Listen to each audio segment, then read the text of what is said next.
Hello, my name is Courtney Dane, and I am the librarian of the Beach Haven Library and the host of tonight's Meet the Candidates Forum.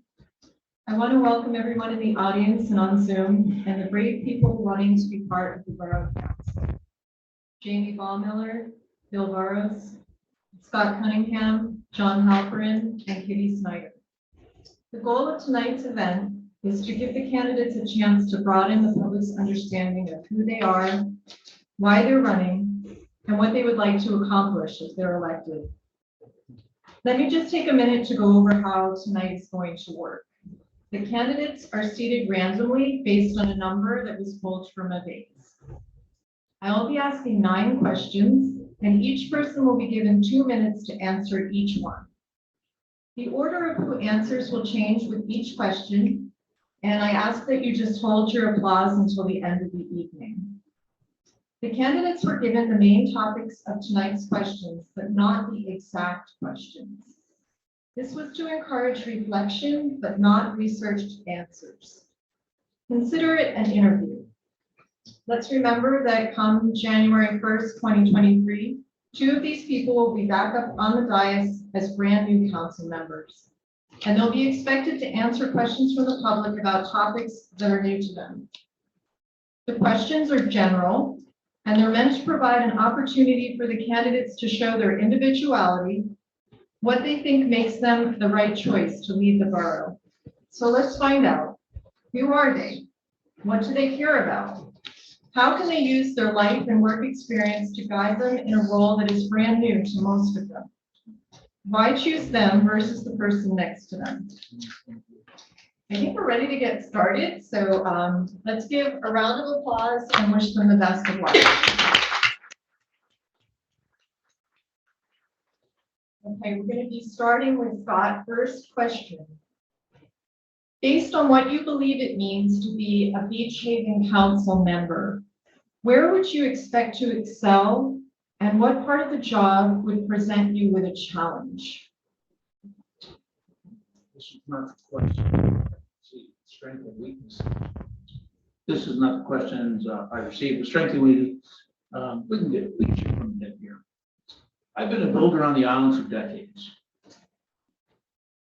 I've served on the land use board in the past, no longer, of course.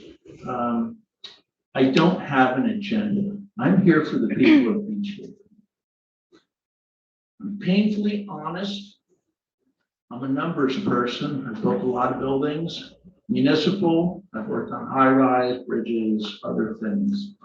I know the construction industry quite well. I am very frugal. With the taxpayer's dollar, I will be frugal if elected. Weaknesses was one of the questions that I received. Weaknesses. With age, less tolerant. With bullies, thieves, and incompetent people. I also have a weakness with my writing. Well, other than that, straightforward. That's what I have to say. Thank you. Jean. Excuse me. Thank you. Thank you everyone for coming tonight. So a little bit about myself. This was reaching deep for some of these questions, which was a good reflection for me. Is that better? Okay. I'm very rational and informed. I reframe challenges as opportunities to expand my knowledge, which helps me devise solutions. I develop evidence-based decisions based on research and analysis. However, this gives me conviction that I need to stand up for my ideas, even when others disagree, which sometimes I can be combative or impatient with anyone that value feelings more than facts. But I am independent and I'm determined, self-motivated, goal-oriented. I do not rest until I master a subject and pursuits that matter to me the most. However, I can get frustrated with arbitrary rules as I strive to do things my own way. I'm curious, I'm original, I'm always open to new ideas, as long as those ideas are rational and evidence-based. I am skeptical by nature. I strive for people to consider new ways of looking at things. However, sometimes I'm drawn to offbeat or contrarian points of view or unconventional ideas, but if the facts prove me wrong, I'm happy to revise my opinions. Finally, in this position, I feel I'm strong, dedicated, and loyal. I can roll with the punches. I can adapt to adverse consequences. I'm the person you want on your side to represent you here in Beach Haven. Thank you. Katie? Would you mind repeating the question? Absolutely. Based on what you believe it means to be a Beach Haven council member, where would you expect to excel, and what part of the job would present you with a challenge? I think why I think I would do a great job as a councilwoman on Beach Haven, for Beach Haven, sorry, the question is not how we got, so just give me one second. I'm confident that I would do a great job as a councilperson here in Beach Haven. I love Beach Haven. I lived here for 34 years. I know Beach Haven as well as anyone. Raised my 5 children here, buried my husband here. My husband was a land use attorney here and in many towns. I learned a lot from him. He was an honest, smart, and very ethical man, and I also feel that I have learned from him, and I am a very, I consider my ethics and my moral compass something that would be a tremendous asset to Beach Haven. I have no personal agenda. As I'm later will address conflicts of interest. I think it's time to pay attention to our taxpayers and our residents and the concerns that they have and that I have heard them voice to me. There are many topics that a lot of people are pretty heated up about: development, our town losing its 30 seconds. and hopefully not its culture, but a lot of people are thinking that. I have served on HPAC since its inception in 2004. I bring a strong presence to that commission, and I'm really proud of the work we have done in our historic district. I think our work stands for itself, and I have no doubt that I will serve Beach Haven well as council. Thank you. Bill Burrows? Hi, Bill. Can you hear us? Yes,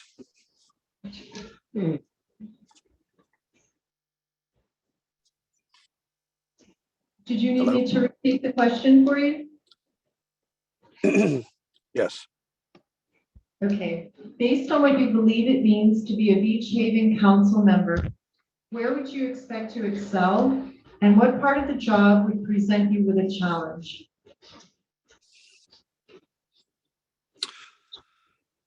Okay, thank you for being here, everybody today.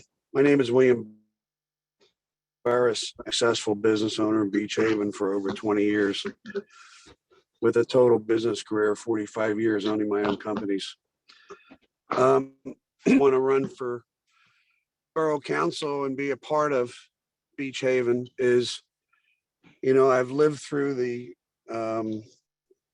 people like Tom Stewart becoming mayor who didn't live in the town, and he needed to be removed because he was a very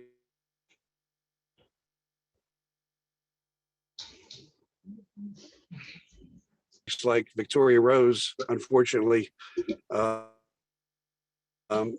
project in trying to oppose it because we happen to own the property next to it, and they immediately conflicted us so that we were not able to do it. So as a result, that project did get built. But we were instrumental. I was instrumental at the point on making sure I was instrumental on making sure that the redevelopment plan at Morrison's Marina was rescinded, because I think that would have been a serious detrimental project for our community. And I'm running for office because I see mistakes being made and I think I can help correct them. Thank you. Okay, thank you. John? Yes, thank you. I understand the question as what areas are you expected to excel and in what areas will you feel the face challenges? So I do understand the question, even though we were given a framework. First and foremost, based on my background, I recognize the value of all constituencies of BJ, the taxpayer, the visitors, the tourists that come here, the business community, the historical district, police, fire, and first aid squad. That all makes up our community. And that's why I ran on a platform of balanced leadership for the public good. That's my definition of balance. I have served 7 years as president of BJ Taxpayer Association. So I have seen the full gamut of issues that face this community. I also served 2 years as vice president of the Joint Taxpayers Association of LBI. So I believe a lot of our issues are not BJ issues, they're LBI issues. I come before you today with a sense of urgency. The problems are not new in BJ. Taxes, flooding, business development. But we need a leader who could face these issues head on and is strong enough to come with reasonable solutions to these problems. I also have experience as president of the Homeowners Association of Companies Worldwide. I was the corporate director of the Hackensack Meridian, which is our one of the Southern Ocean, one of the hospitals. It's not a popularity contest. We need the best qualified candidate. I have a master's degree in public education, public administration rather, and I also have served 10 years as a leader in New Jersey State Government. So I know how to get things done. That's time. Any weakness that I would perceive would be that I had not lived in New Zealand for 50 years, like some of our residents have. So I don't have that historical background, but I believe that my academic background, my education, my experience serving would make up for those weaknesses. Thank you. Question number 2, Jamie, we'll be starting with you and then we'll go down. Based on your understanding of redevelopment law, not COA, is the use of redevelopment statutes in Beach Haven necessary and why? So to give you a little background of the redevelopment law, New Jersey is the most densely populated state in the United States. There are more people per square mile than any other state. So to protect the remaining open space left in New Jersey developed the local redevelopment housing law, which is supposed to revitalize neighborhoods and commercial areas, replace or repair previously developed buildings or plots of land that are in substandard condition or no longer useful in their current state, and construction of infrastructure improvements along with that benefit the public at large. Redevelopment law has helped areas like Woodbridge, Camden, and Collingsworth. Does it have a place here in Beach Haven? Well, by law, we do have to acknowledge that it does have a place. However, to be perfectly honest with you, the redevelopment law never sits well with me because it's specialized, in my own opinion, for more urban areas. The argument is always that a redevelopment plan and redevelopment agreement with a developer will give the borough better control over what is built on that site. But what I've witnessed firsthand with the past 3 development agreements, which one did not come into fruition, is that the past 3 development plans were clearly inconsistent with the Beach Haven master plan and a gross exaggeration of our current zoning laws. This is why Beach Haven needs someone who understands the process and will be able to stand up against overwhelming dense projects. We cannot keep overbuilding, densities need to be reduced, and I will be responsible for Beach Haven's best interest, keeping the integrity of this coastal town, preserving the culture and heritage of this community. Thank you. Given the same question? I think the real question is, what does redevelopment law even mean? The redevelopment law is a powerful tool for all New Jersey towns, and it could be a powerful tool for Beach Haven as well. Its main purpose, as Jamie said, is just is to reverse deterioration or blight in housing, commercial and industrial properties. It gives the town powerful tools to help them take a blighted property and make it a productive property again. Thinking of an abandoned building in Newark or Jersey City that might be contaminated or obsolete, giving a town the ability to create incentives and make that old abandoned building something should benefit the community and obviously is a good thing. That we can stretch it to happen here and it could work for Beach Haven, but I do not think that we now nor ever have actually had a blighted property. We might have property that sits for a few years without someone paying their taxes or an abandoned lot, but I think that we could take measures to remedy that, other than just deeming it for redevelopment.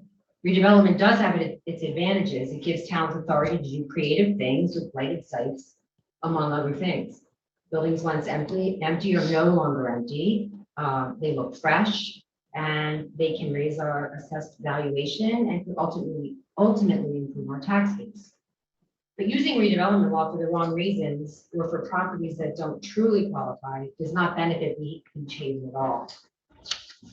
Council should only use the redevelopment laws for properties that qualify, and they should not vote on something in need of redevelopment if it's not.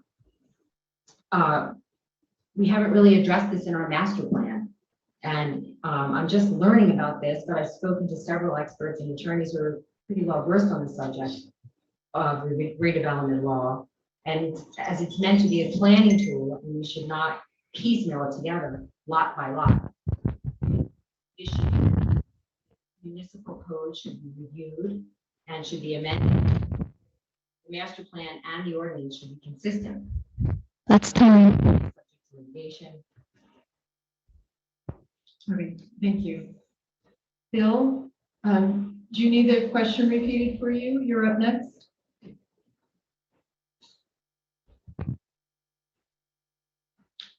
Hi, Bill.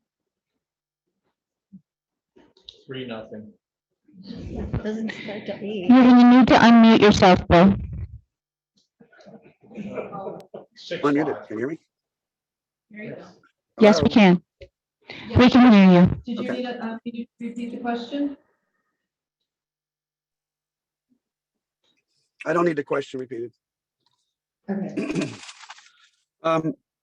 We can't forget that in 2000, there was a major newspaper article in the Sandpaper from Howard Burkle that said, "Will the last one that leaves Beach Haven turn the lights out?"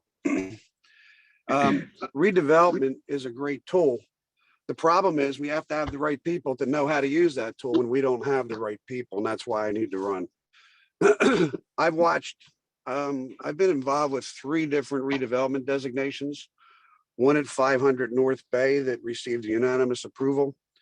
One at 401 North Bay that received a designation for a small complex of 3 retail stores with 2 units of, that was accepted by all the neighbors in the neighborhood.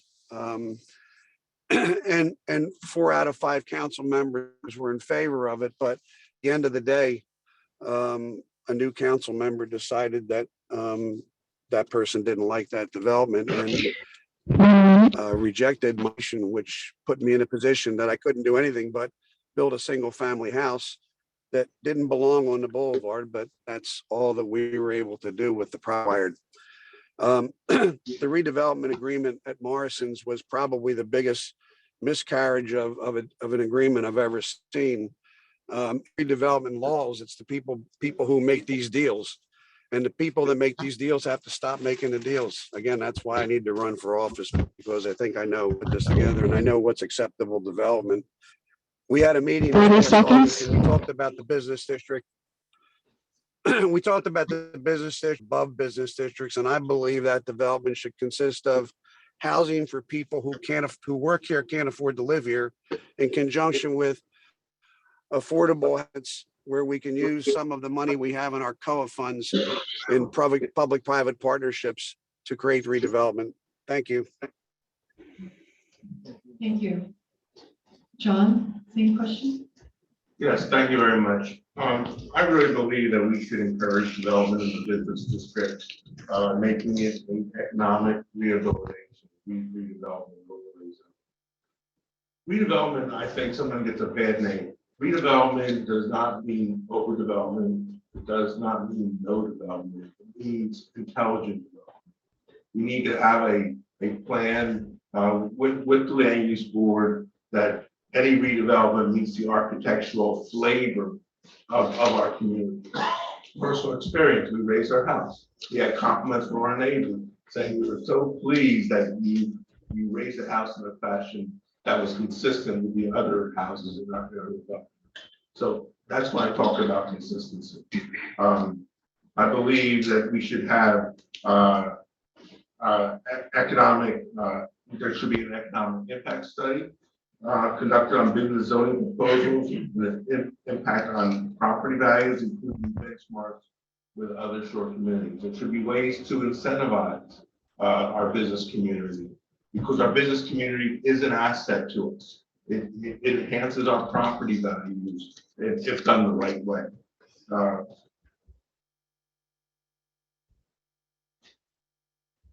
think we also should develop an ordinance of any redevelopment, such as the Foster's property, or such as the Brennan gas station property, that is being developed for mixed use. We have a problem in Beach Haven. Our employees cannot afford to live here. They can't afford to work. They work here, but they can't afford to live here. So we have to go explore residential retail uses with mixed uses above, so they can afford to live here, and they could then contribute better towards our community. That's Tina. In addition to affordable housing, it should be housing that's affordable for our employees, as well as housing that could attract commerce and positively impact Beach Haven's tax and revenue base. Thank you. Thank you. Scott?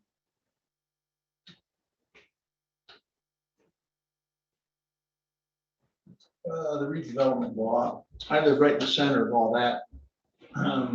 Across the street from me, zone for, I think, 4 houses, they got 40 units. That's redevelopment. The redevelopment law needs to be removed immediately from our community. It's destroying the center of our town. Yes, we do need housing for people. Properties that seem to have been abandoned, like the gas station is now up for redevelopment. That's up for 3 years.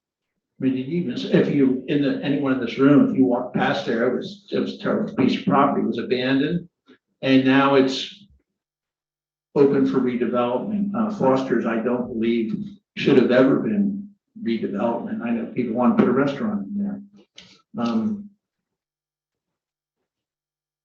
Redevelopment does nothing for housing. It really hasn't. Most of the redevelopment, all they do is sell the properties at high end. The new law, I believe, or the new legislation in our town will, if you redevelop, you'll have to give employees housing. That would be a good thing. Thank you. Thank you. Question number 3, Katie, we'll be starting with you. Do you have any personal or professional relationships that could become a conflict of interest while serving as a council member? I have no conflicts of interest. I have nothing monetarily to gain from a seat on council. I do not operate a business in town. I've never sued the town. The town has never sued me. In fact, I've never been sued by anyone. I think transparency is key. Glad that Bill mentioned all of the properties he's owned and redeveloped, because if you are in conflict, you need to know you're in conflict. Not only are conflicts of interest legal issues, I believe they also pose moral issues as well. Branches of government need to put people first, not themselves. I would urge you to consider any conflicts of interest from any of us as you determine who you can trust with your vote. Again, transparency is key. It would not be in the best interest of the town or the council if a candidate has an extensive litigation history with the town, such a history would put that person in an adversarial position against the town. And how could you represent the town that you are supposed to put first, if you've been in the adversarial position? I think we need to go to. Thank you. Bill, you're next for that question. Okay. Well, first of all, if I'm elected to Borough Council, if I have a conflict either on the land use, I'm going to step down from the table and step into the public where I have a right to comment on anything I need to. Of 2 liquor licenses in Beach Haven with respect to acting on anybody else's liquor license, my ownership interest does not create a conflict. It's actually as I have a better understanding of the administration of ABC laws and a better understanding of both sides of the equation. But with respect to any question about the liquors I own, I cannot and won't act on it.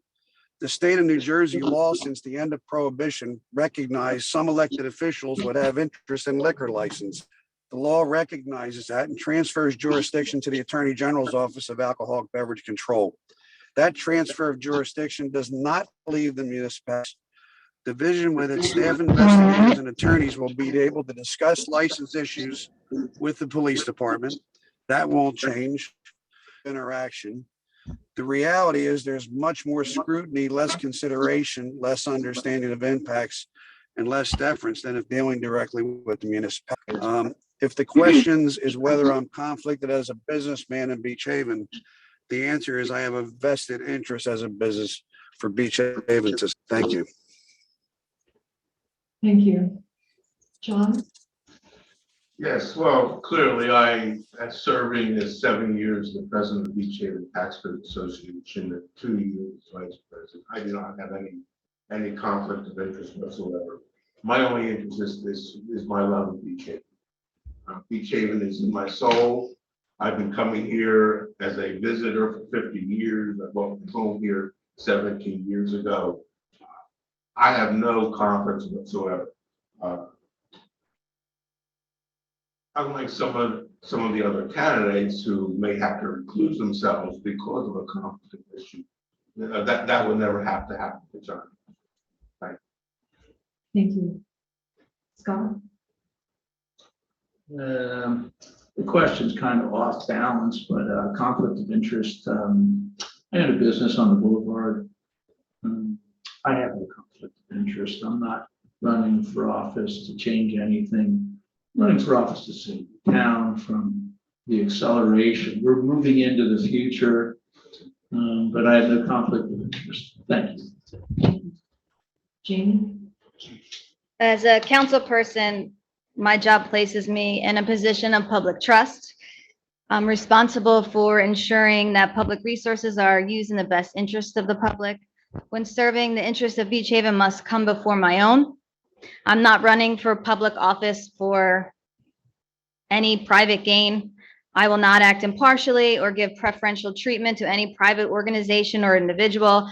I'm a public servant. I don't have any conflicts of interest with direct or indirect transactions. I'm not a business owner, nor am I a developer. If I did have a conflict of interest, I would abstain from a vote, but I'm really just here for the best of the town. And that's it. Thank you. Thank you.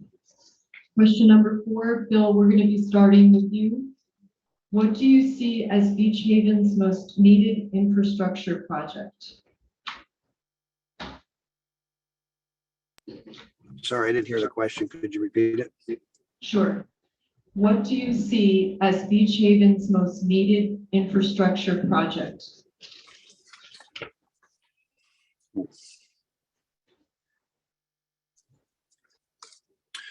I guess the most immediate infrastructure project that I can think of is the stormwater issues.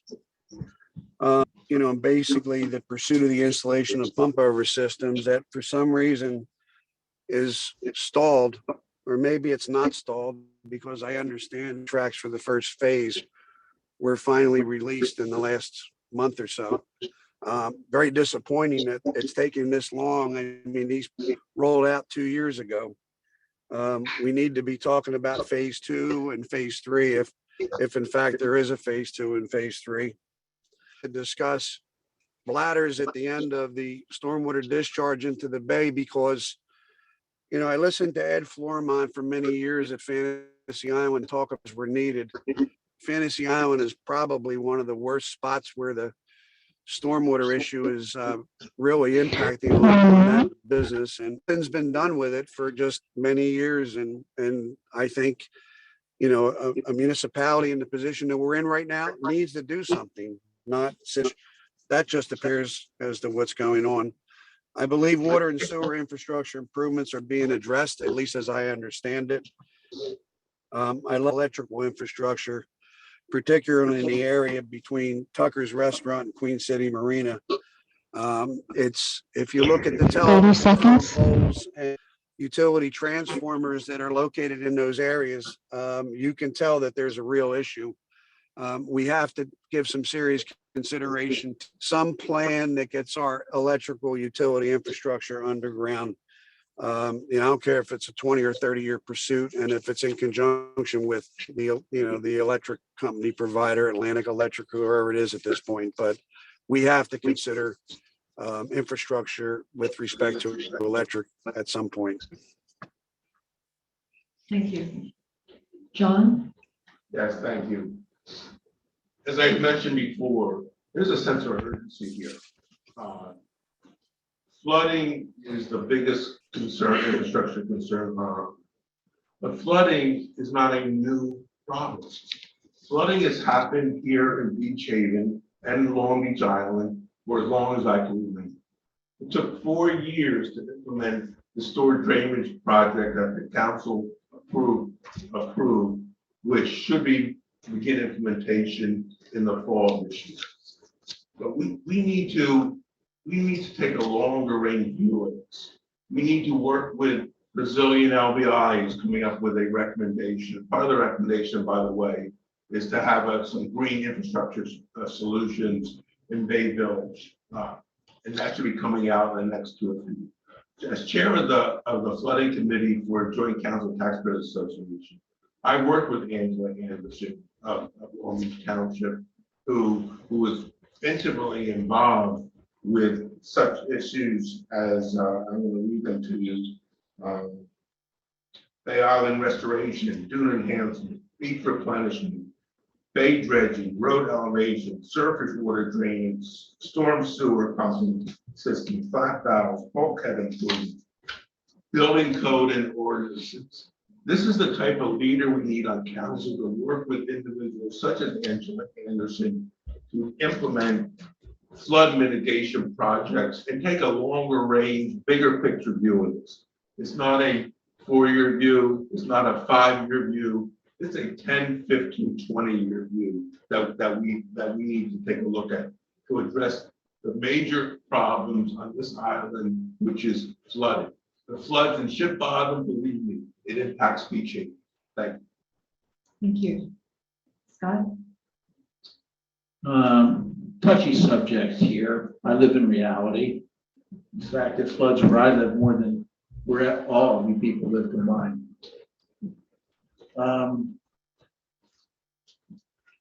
I've discussed this with the engineers from Ocean City, people that do this for a living. What we have in our town, our water system, our water pipes do need to be upgraded and maintained. This is at a great need and we have the money to do it. Pumping water, they say it has a nuisance water. That's crazy as a limb. I've been against this since day one. Someone's sold this hook, line, and sinker. If you go from 9th Street to 5th Street, there's no bulkhead. You can pump all the water out of the town you want. Water's going to flow back in. Miami today, Florida, is now raising the height of their roads. They're raising it 2 feet. The township is also raising the height of their roads. I believe this would help us in combating this. Pumping the water, the nuisance water, you still have to put a filtration system. You can't pump water off the boulevard legally into the bay without a filtration system. And we're talking the cost of millions of dollars. We're not bulkheaded in. We can't pump out. It's like a boat. Out of 3 sides, you take one side out, the water comes in, you're gonna sink. We're sinking. We need to raise the boulevard in increments. But I believe that is one of the only ways. Spending millions of dollars of pumping nuisance water out is not going to work. Thank you. Thank you. Jamie? Thank, Pull your microphone, please, start. I'm sorry. sorry. Thank you.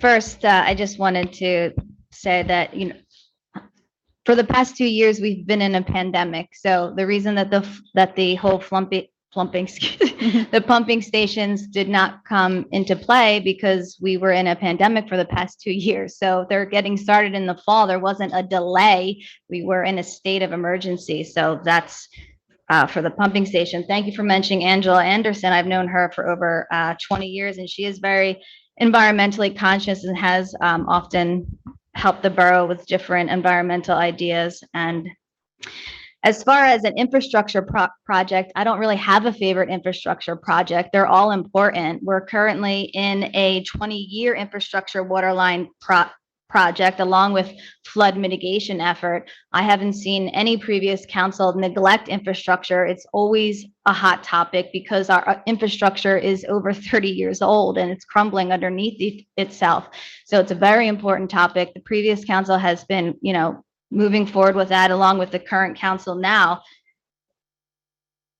Infrastructure and development are intertwined. For the past 4 years, I've been consistent on my approach with development and infrastructure, supporting capital projects that focus around replacing infrastructure and supporting ordinances and laws that focus on zoning and development.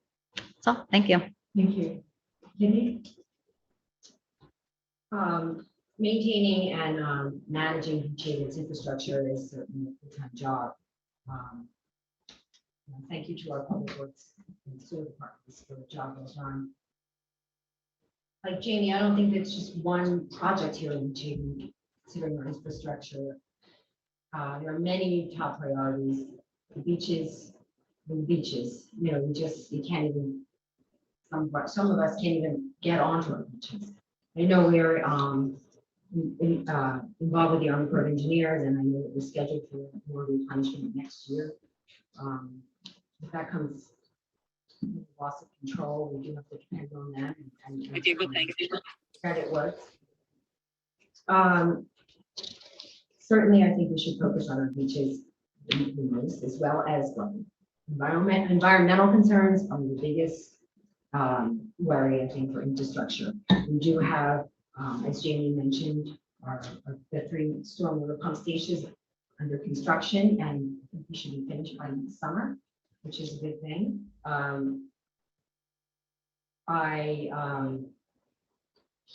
think our water system needs to be looked at, a water management system, the distribution and supply. I know the pumps are new, but I think that the storage containers should be looked at in terms of to make sure that it's safe. Safe drinking water to me is my top priorities in ensuring that for all of us. It might sound silly, but I think pedestrian safety is really important. Our bike lanes, we need more bike lanes. I think on the boulevard, when any given day in the summer, you see kids riding their bikes behind cars that are parked at Murphy's, and just think to yourself, it's just a matter of time. That concerns me.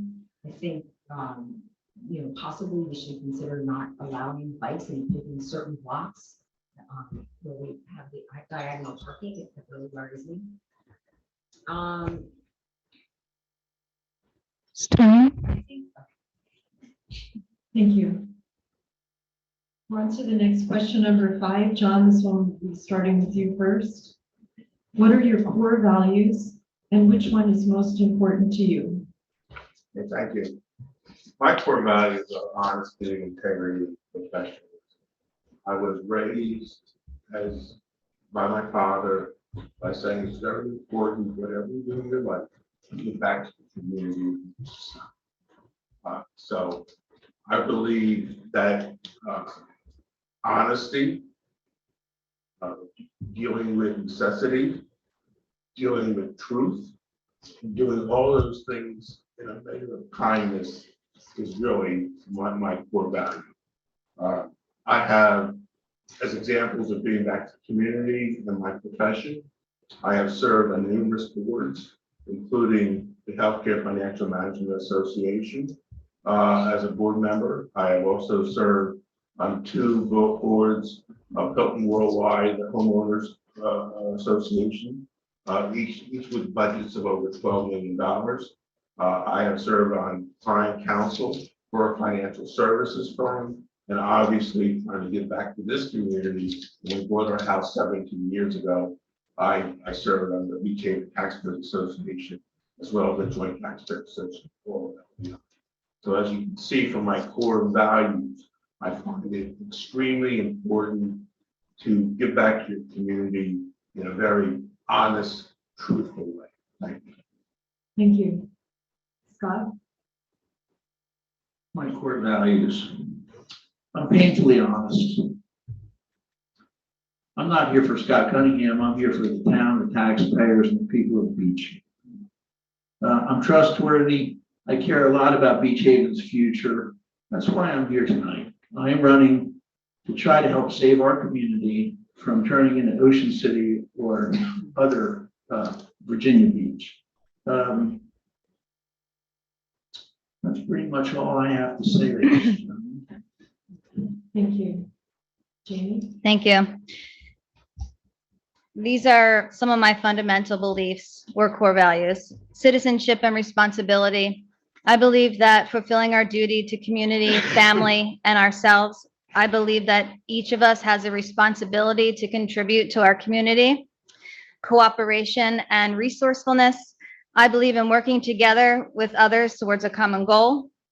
And I always use all of our professionals here at the borough and other resources to their fullest.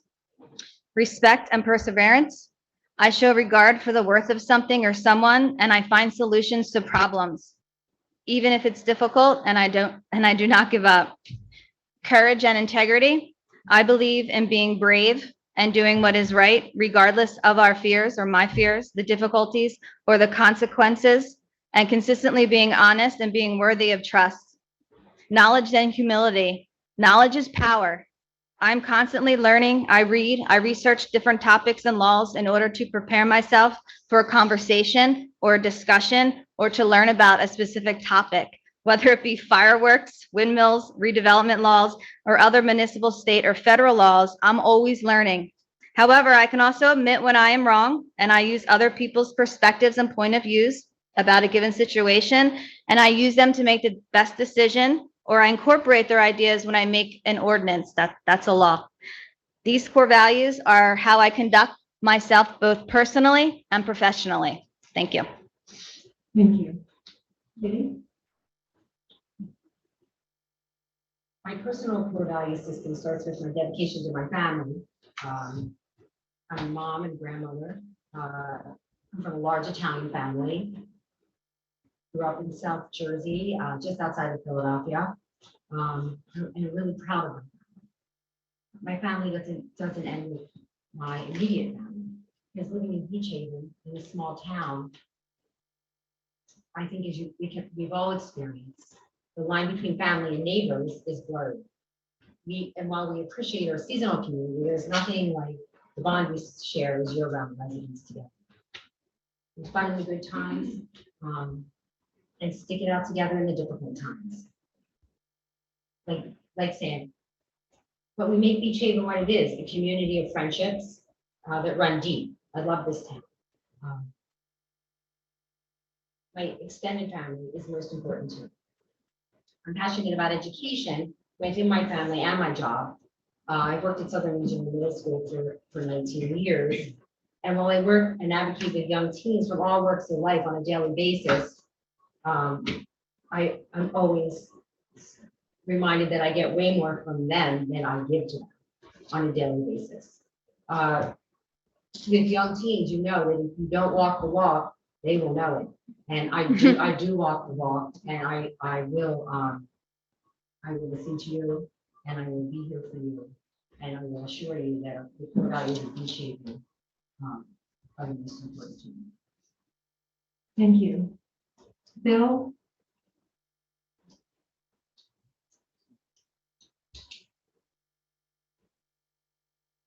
Hi, Bill. I think your mic is off. I'm sorry. My father taught me at a young age that you need to treat people. We can talk about core values and how they drive behavior and form beliefs, but more important, I have six and we run a significant business in Beach Haven. And everybody are very free and independent thinkers, able to obviously doing pretty much what's expected of them and what they expect from us.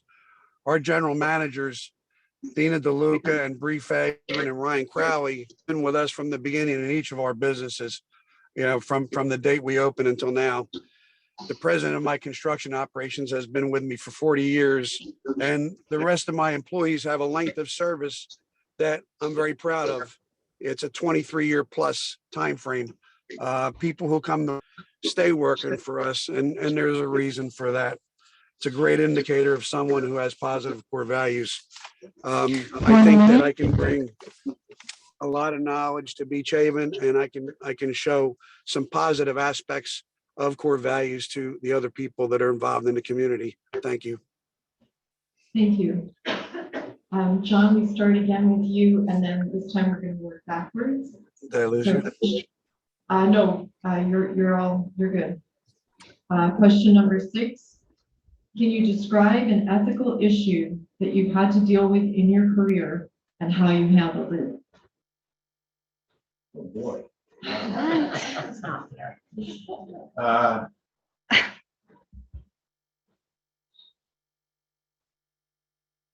The only thing I could relate to is professionally, I had to deal with a situation where I had a boss who was pretty, let's just say, he wasn't even keen. And he wanted me to fire an employee. And I had to face him face to face and say to him, I can't do it. Because I always believe that as a supervisor, as a manager, you have to give people the benefit. You have to come up with corrective action plans to make them better. You have to train them so they become a better employee. If they're not meeting certain expectations, the solution is not to fire. The solution is try to help them. And I went into my boss's office, even though he wanted me to fire her, and I refused. And thank goodness he didn't fire me. Thank you. Thank you. And so we're working backwards now. So Bill, that question goes to you next.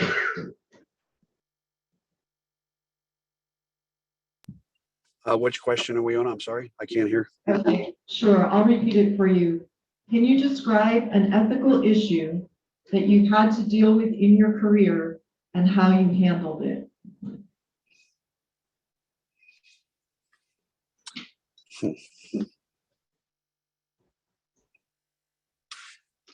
Well,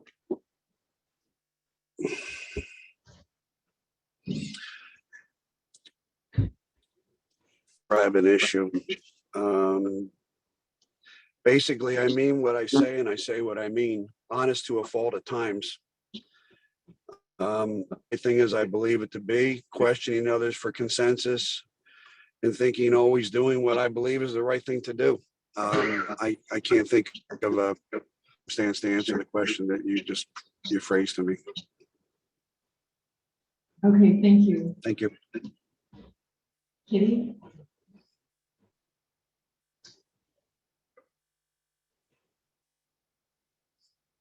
Professionally, when thinking about it and experience that I've had that involved an ethical situation, I can't think of anything specific. because I've been a stay-at-home mom and I work at Sun Regional Middle School, as I just mentioned. Middle school, that on the other hand, I mean, on a daily basis, every minute of the day, you work in a school with children, you are reminded of your ethical obligation to protect the students that you work with and to make sure that they have a safe place to be and get a good meal on their stomachs and that they're treated equally as we all want to be treated. I think that when I think about my own personal ethics, it's pretty simple. I mean, I try to do the right thing because it's the right thing to do.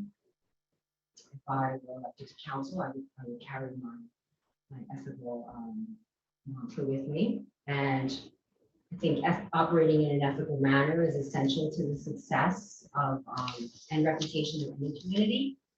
I think that it's important for all of us, both personally and communally, and I think that the future of our town depends on trust and integrity and respect are the building blocks of any relationship, whether it's with students in the middle school, with your own children, or in politics. Politics is all about trust and character matters. And that's it. Thank you. Jamie? Can you repeat this question? Yes, this is no, everyone. This is a very broad question. Can you describe an ethical issue that you've had to deal with in your career and how you handled it? So when I think of an ethical situation, I think of what guides me to tell the truth or keep promises, or how do I analyze situation and make decisions that positively contribute to the common good. I do that every day in my life. I'm a high school teacher. I work with adolescents. So I have to deal with ethical issues 24/7 every single day. I have to model strong character traits, including honesty, respect, lawfulness, fairness, patience. I have to treat every student with kindness and respect without showing favoritism, prejudice, or partiality. In my classroom, I have to promote safety, security, and acceptance. On a daily basis, I foster healthy relationships with students, staff, parents, guidance counselors, and administrators. I think ethics is more about the art of navigating the slippery slope. You have to draw a line for yourself. You have to decide what you will and you won't do, and then you stick to it. I have personal autonomy. I make sound, rational decisions, and I act on my own values. Thank you. Thank you. Scott? I believe the last number 5 and 6 kind of roll into each other. Ethical in life or the business world, pretty much on my core values that pretty much explain my ethics. Thank you. Thank you. Okay. For number 7, we're going to start with Bill. What do you see as the top priority, challenge, or opportunity for the borough and why?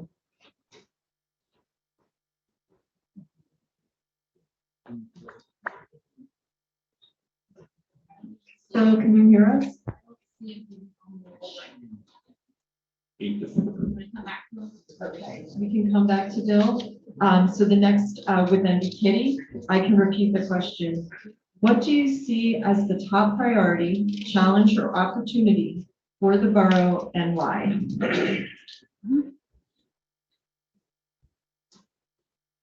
Well, I think from what I'm hearing from my neighbors and residents I meet on the street, I think the top priority for everyone is the quality of life.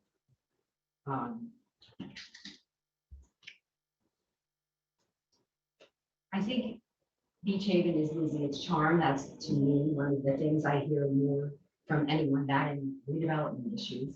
But I think that Beach Haven, and even although the word charm may sound a little frivolous, I think it's important. I think it's important and something we should pay attention to. The character of this town is what drives our economic engine. People come here over other shore towns and we want to ensure that they continue to do so. We need to maintain our quality of life as well as our heritage. while we plan carefully for the future. Our safety is a challenge. Our safety in our drinking water, as I mentioned, we take it for granted here in Beach Haven. We need to continue to prioritize supporting our police force. In the summer, we know that they're having a terrible time. And we need to do whatever we can to support them and give them whatever they need. I think this is a top priority. Certainly, again, environmental flooding. I mean, there's not one thing that's a top priority. Environmental flooding on any given week is the most important issue that we have to deal with in Beach Haven.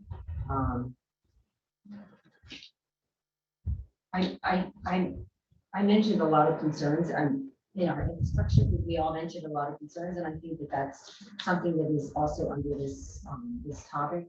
We need to just work hard to make sure that our quality of life improves and never take for granted what we have in Beach Haven. Okay, thank you. Jamie? Well, this again, there's not just one priority. If we had one priority, life in Beach Haven would be a lot easier. There's many different priorities. The main concern, I think, for Beach Haven, or some of the top concerns, is, again, our infrastructure, continuing coordination with local, state, and federal partners, promoting coastal resilience plans to mitigate our storm surge and nuisance flooding, as well as working them with our anticipated beach nourishment beginning next year in 2023. Also to, again, look at existing zoning regulations to preserve the integrity of Beach Haven. We need to look and create policies and strategies to implement revitalization to meet demands of current development, but also conserve Beach Haven's small town charm. We have to promote economic vitality while protecting and maintaining our coastal lifestyle here, balancing businesses, multi-use development, residential development with environmental protection. We have to maintain our successful business district, promoting and encouraging new businesses to come to town, continue to support shoulder season festivals and activities. We have to look at our parks and develop specific park improvement plans that revitalize our existing parks, encourage opportunities for our year-round population. So not just one priority here, many priorities. Thank you. Thank you. Scott? Want to read that question one more time? Sure. What do you see as the top priority, challenge, or opportunity for the borough, and why? In the last 10 years since the hurricane, we've doubled the population of our community. That means we've taken down the 3-bedroom homes and gone to duplexes, which are now 10 bedrooms, 5 in front. Top priority is stopping overdevelopment. My personal opinion, I believe a lot of people think the same. There is no parking in the summer. There never has been. There never will be. Don't believe putting in parking lots and bus services is any answer. I'm against that forever. Water. Contaminated water is the #1 cause of breast cancer in our country, and I hear from people all over town that their water is brown. It is imperative that we maintain clean water in our community, and that means new water mains throughout the town. Then we must do so.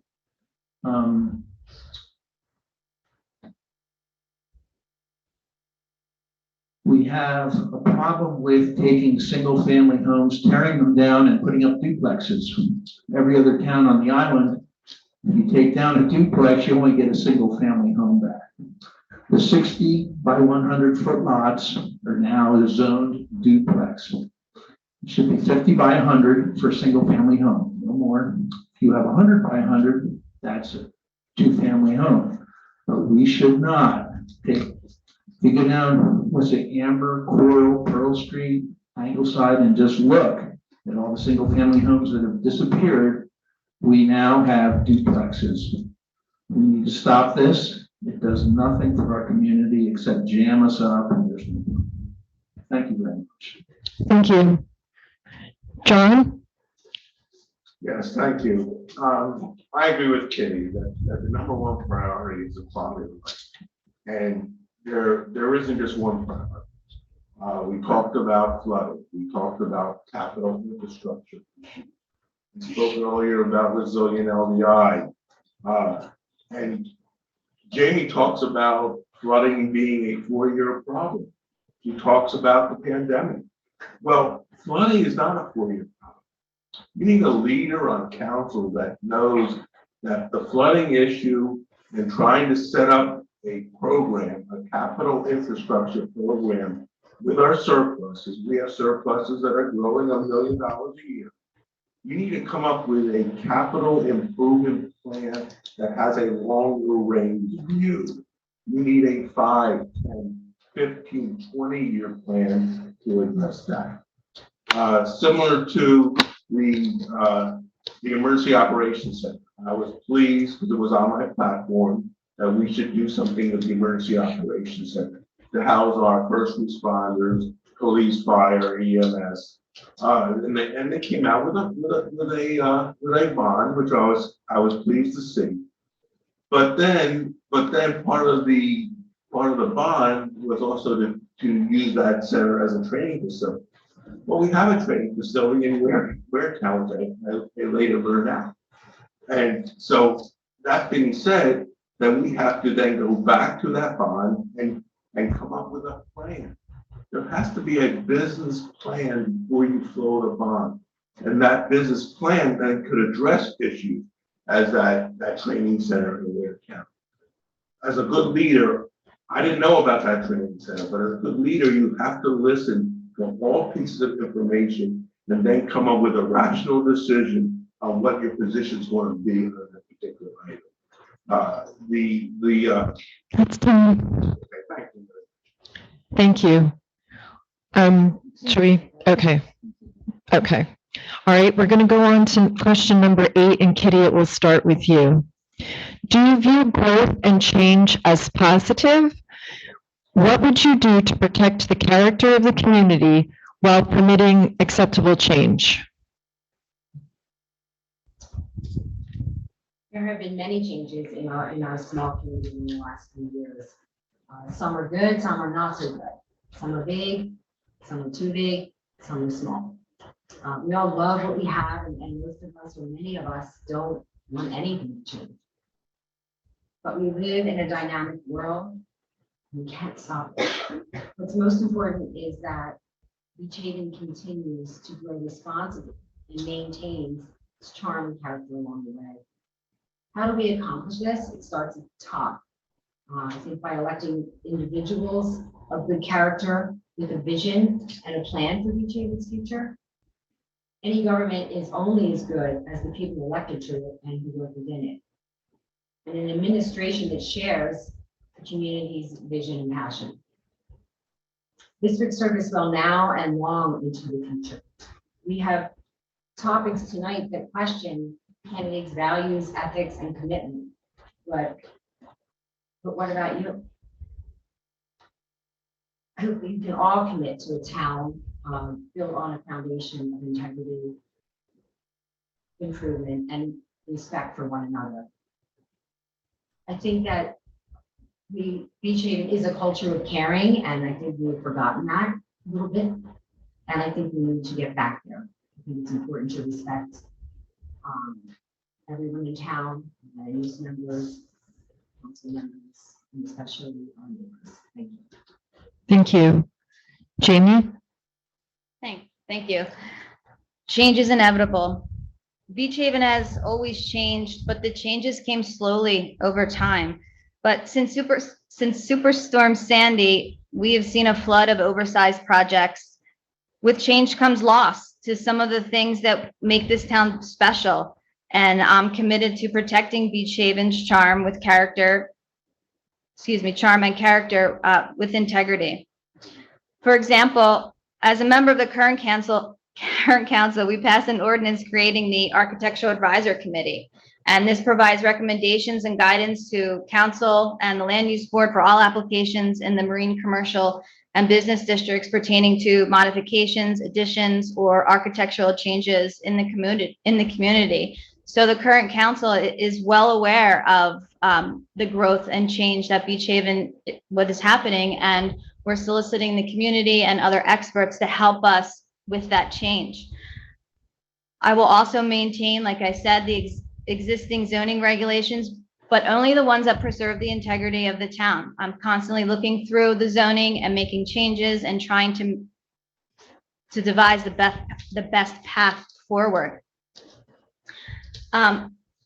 Also with growth and change, like I said, I just wanted to clarify, Mr. Halpern, that flooding is, I didn't say that flooding is not a 4-year project. I said that the flooding pumping station was delayed for 2 years because we were in a pandemic, but we are ready to go and it should be completed. Thank you. Thank you. Scott? Beach Haven growth and change. My parents, grandparents, and my great-grandparents were the north end of the island. Change. We don't need much change. I mean, if we change what we have, we're going to get something we don't want. A lot of coastal communities from here to Florida have changed and it's not for the better. Growth. In my last statement, we have doubled the amount of human population in our community since the hurricane. We don't need to grow anymore. We don't need to go up. We don't need any more high density than we have. We have built a lot more. I mean, we've teared down these little houses and put in these monsters. Nothing, not to be rude or anything, but we don't need any more people. We have enough. People complain we have too many people. We don't need to grow. I mean, it's simple. If you don't like our town, you can go elsewhere. Beach Haven's Beach Haven. Let's not ruin it. We have an opportunity at this point to, instead of turning the clock forward, keeping it where it is. Thank you. Thank you. Courtney, you have Bill back if you wanted to raise this question to him. Okay, great. Hi, Bill. The question that we were just covering now is, do you view growth and change as positive? What would you do to protect the character of the community while permitting acceptable change? Okay, good question.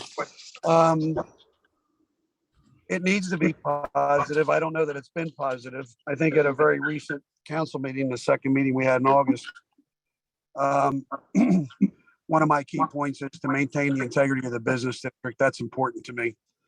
I think in question is what we build above the businesses. That's the discussion point.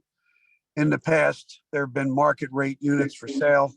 I don't believe that's the answer. I think the answer is for us to build apartments for people who work here and can't afford to live here as one option, and for other options to continue with our pursuit for affordable housing, since we've got almost $2 million in a COA fund that we have access to, that we can do. For example, I looked at a project that Dock and Bay Avenue that some of the town's fathers, mothers, or whatever we want to call them, have asked me to look at. And we came up with a plan to rebuild the 2 stores that are on grade, put some 1-bedroom and 2-bedroom units above, all related to either people who can afford to rent them, not on a weekly basis like somebody would try to do, but, long-term rentals, and also affordable housing. Creating a private-public partnership between the developer and the borough to 30 seconds. do those projects, use some of the money that we have. I just think that we need to accommodate people who work and live here. That's one of the biggest issues that I think we're able to deal with so far. But every year it just becomes more and more of a challenge. As far as the money that we have in our COA account, if we don't use it, we're going to lose it, because cities like Jersey City are requisitioning through the courts to have access to the money because they have active affordable development going on, and towns that aren't doing any affordable development using this COA fee that they're collecting from peoples in our town that are building properties, we could lose that money. I don't want to lose the money. Okay, thank you. I think the community That's is, time, though. thank you. Thank you. Want to give John a chance also to respond to the question? Yes, thank you very much. We talk about growth and change, and fundamental to me in that growth and change is the business district. I find it ironic that the incumbent, Jamie, talks about how she's supporting the business community. Well, council, at one point, if we all have a short memory, was putting forth an ordinance that would put restrictions on the business community, on who they sell, who they can sell to, and who potential investors can invest in their businesses. This is not a way to support the business community. We need to create incentives. We need to revitalize the business community. The business community is an asset here in Beach Haven. People come to other communities outside of Beach Haven. The first question they're asking is, how far are you from the business district of Beach Haven? A vibrant business district enhances everybody's property value. So when you talk about growth and change, fundamental in that is enhancing and revitalizing the business district and having some additional commerce come our way. It'll enhance our tax base, our property values. These are all very important things that we have to look at. There was a study done, and I'm gonna try to summarize it for y'all, where it was back in 2017. Let me think if this sounds familiar. One of the findings was what the people liked about Beach Haven was the small town feel, shopping down, dining, and walk around town. That's your businesses. That's what they like. So we have to embrace that. And the things they don't like was the crowd, the parking, the too many people, you know, those are the same issues we're having today. So we have to embrace that and see how we can come up with a parking solution. This was a study done in 2017 where it was responded to in a survey by over 1,500 business owners, business people, and residents. So these are not. That's time, John. Thank you, Liz. Yeah. And the next question may continue these thoughts. Number 9, Jamie, we'll start with you first. How do you propose balancing the needs of the community with those of the businesses? Just the businesses, not Just the not businesses, the balance of stakeholders, just the businesses. just the businesses. Okay. So if you remember correctly, Mr. Halpern, during the pandemic, as a council, we bent over backwards to make sure that every single business survived. We allowed them outdoor dining. We allowed extra shops to go outside and sell their merchandise. We had circus tents everywhere in every parking lot to make sure that there was success at every business. So I think that you were a little confused on a potential ordinance that was proposed with the business district, but maybe you are also unaware that what we have done in the past year, the mayor and council and I have started different meetings, one with the businesses, two with the real estate agents, and coming together as a community, looking at different problems and coming up with solutions rather than just writing divisive letters in the sandpaper. So I look forward to developing more ways to bridge communication between not only the businesses, but all stakeholders in town. Thank you. Thank you. Scott? Considering this is kind of a conflict of interest in that, I do have a business in Beach Haven. Well, I own the building. My wife owns the business, Sandy Banks. I haven't got much help from the town throughout this whole process. If anybody, I have a 125-year-old building. I spent a lot of money. The insurance company didn't give me anything after the hurricane. I got no funding from the state or federal government. The insurance company did everything they could not to give me any money. I used my 401k, cashed it in to keep my business alive. Like I said, conflict of interest. We do need to maintain a business district. Let's not overdo it. Thank you very much. Thank you. And then John? Yes, as former president of Beach Haven Taxpayer Association, we collectively as a board try to balance all the interests of the stakeholders.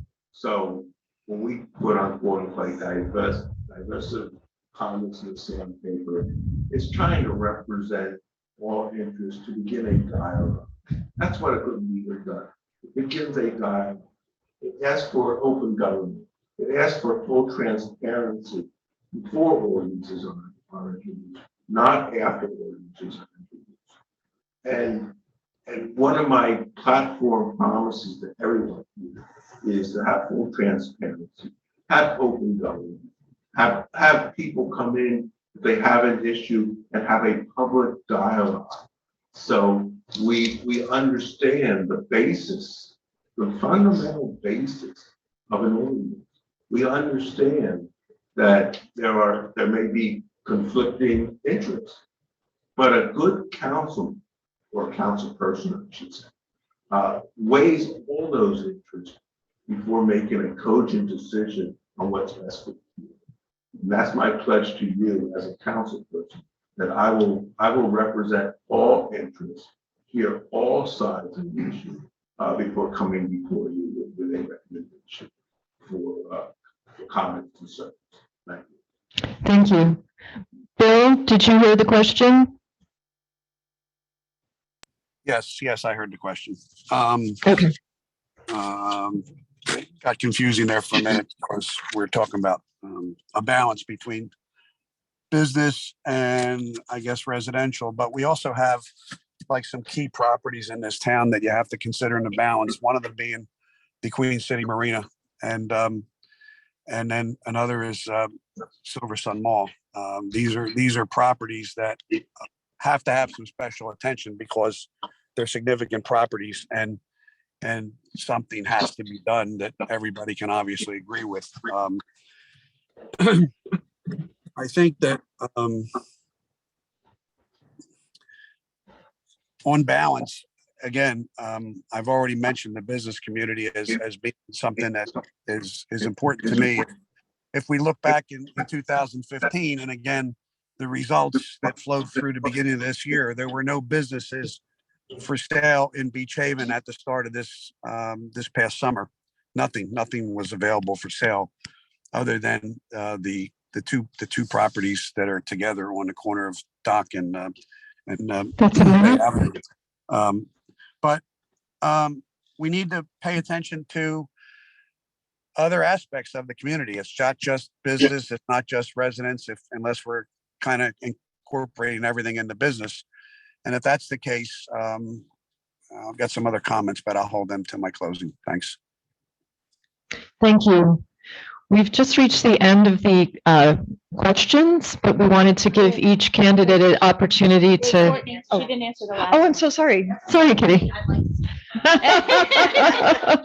Very sorry. Balance of statements and balancing with our businesses. I mean, it's hard to say just to discuss the businesses because we're all stakeholders in this town. Residents, taxpayers, businesses, certainly, the library, the school, but our business owners are our major stakeholders. And they hold a key role in the viability of our town. I mean, I see how hard everyone works all summer long. I'm pro-business, that is for sure. And I know the importance of our businesses succeeding. With that comes a balance between all stakeholders. We all need to be mindful of and respect each other as neighbors. What can we all do to help find this balance? Look, it's all about relationships, right? I think having relationships with our neighbors, with our business owners, is very important. I mean, if you're required, I would say for the businesses, If you're required to have 6 parking spots for your business, then keep those 6 spaces open for customers, for your customers. Every spot matters. If you live across from a property that's renting its home, and having a wedding on a beautiful fall Saturday, maybe don't call the police at 8 p.m. because they're playing the bands. It's all important. Go talk to your neighbor. Go talk to your business owner. Form a relationship. It's important. It's all about relationships. Our borough employees are there to provide a service for all of us. We should respectfully look to them for guidance when we're thinking about this balance and expect positive interactions from them, from the manager down. We have, I think that all of us as residents and non-business owners should say to ourselves, again, what can I do? And I think it would help all of us and serve us all well if more of us would go to a school board meeting or go, get involved in town politics. We all have a stake in this town and we do need to do our part. We want our businesses to succeed. Without them, we have nothing because, sorry, Scott, I know you're a business owner and you don't want people to come into town, but we need people to come into town to go to our businesses. Okay, thank you. So I just wanted to take a minute to say thank all of you for offering to put your time and talent out there for the community. It's greatly appreciated. We wanted to take a chance now for each of you to have a moment to say a closing remark. We're going to start with Scott, and then we'll go down this way to John and down. And if you could just a brief closing remark. Thank you all for coming here and being concerned about our community. We're at a teetering point in our town. Moving forward, we're going to responsibility in our town in the future, we hold for our children in the future. What we need to do is we don't want to go where a lot of these other communities have gone. Beach Haven is Beach Haven. It's people come here and they fall in love with it, and then people come down here and then they want to change it. I'm here for the taxpayer. I'm here for the homeowner. I'm here for the business people. I'm here for everyone. I'm running to represent you. I will do the best I can. I live here. I've been here for, my family's been here, and I'm related to a lot of the people here. I'd like to thank you very much, and everyone have a great night. John? As I indicated before, we're at a crossroads in our town. We need someone on council who's a leader.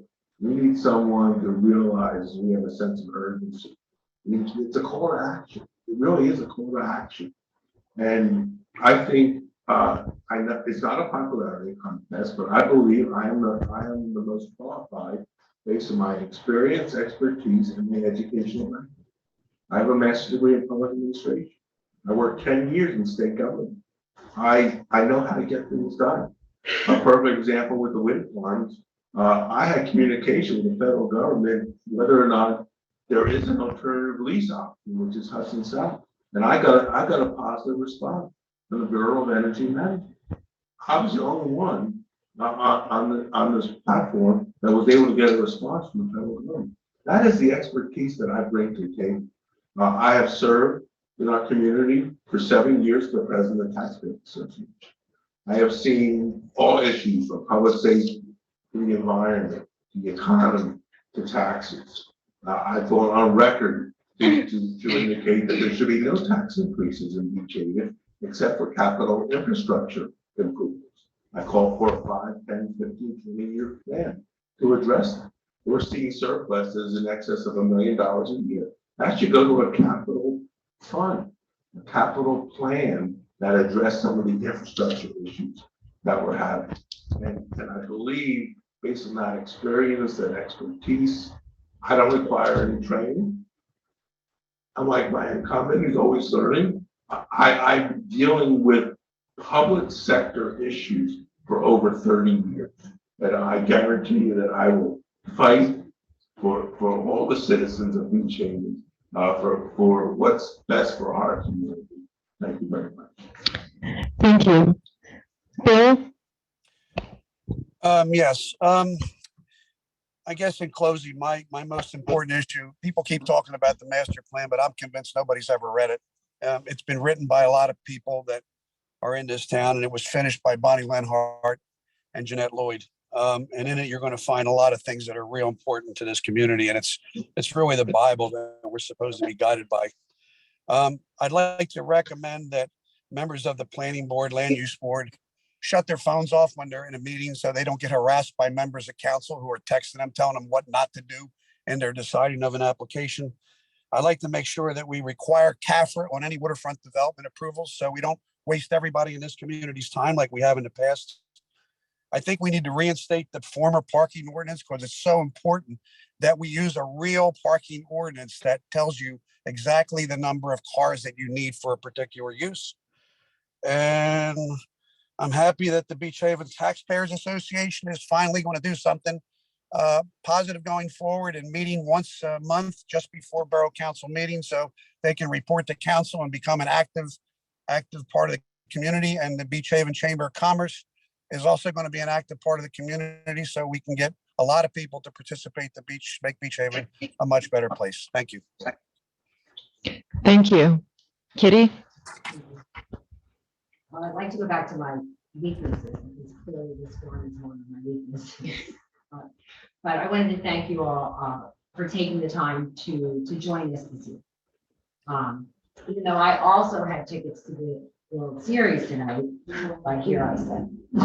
And it's good to be with you.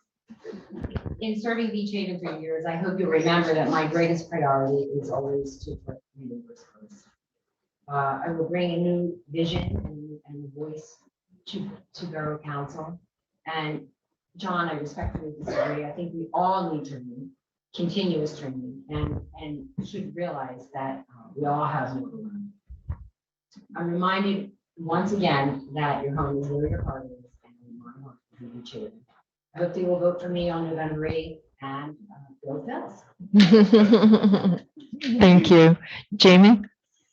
Thank you. Thank you, everybody, for coming. Thank you, Courtney. Thank you for the borough for hosting. A few of these questions were way out of my comfort zone, but I hope my answers gave you a better understanding of the person I am. A highly developed set of personal ethics and core values always guide my actions. I always do what I believe in, and I take actions consistent with my principles time and time again. Sometimes I ask myself, why am I doing this? I was at the Striped Bass tournament this past weekend at the Shell, and that just solidified my answer. And it's the same answer every time. Beach Haven is such a special place because there are so many people in this community that give back to the community in different ways. And this is my way. My daughter is my motivation, and I want to give her the same opportunity that I had growing up in a community filled with history and culture. I've said this on multiple occasions. I believe that Beach Haven is one of the best places to raise a family. The community of people that live here share in a feeling of fellowship with each other because they have common lifestyles, attitudes, interests, and goals. We are deeply connected to each other and our surrounding environment. People come here to live and buy second homes because of the unique charm that this town has, and we need to preserve it for ourselves and our future generations. We know our neighbors, our police officers, our public works employees, and first responders by name. I'm very passionate about keeping the integrity of Beach Haven's small town culture that has been created through all of the old time families that have lived here in the past and us who continue to live here for the future. Developing and maintaining our community and our natural resources with due regard to the present and future generations is a new social ethic. We live by the winds and the tides. This is my favorite thing to say, which affect our day-to-day commutes and activities. We stick together through storms and changing seasons. You know me. My family has 5 generations here. I am committed to you. I hope to have your vote. Thank you. All right. I think we can give everyone here a big round of applause.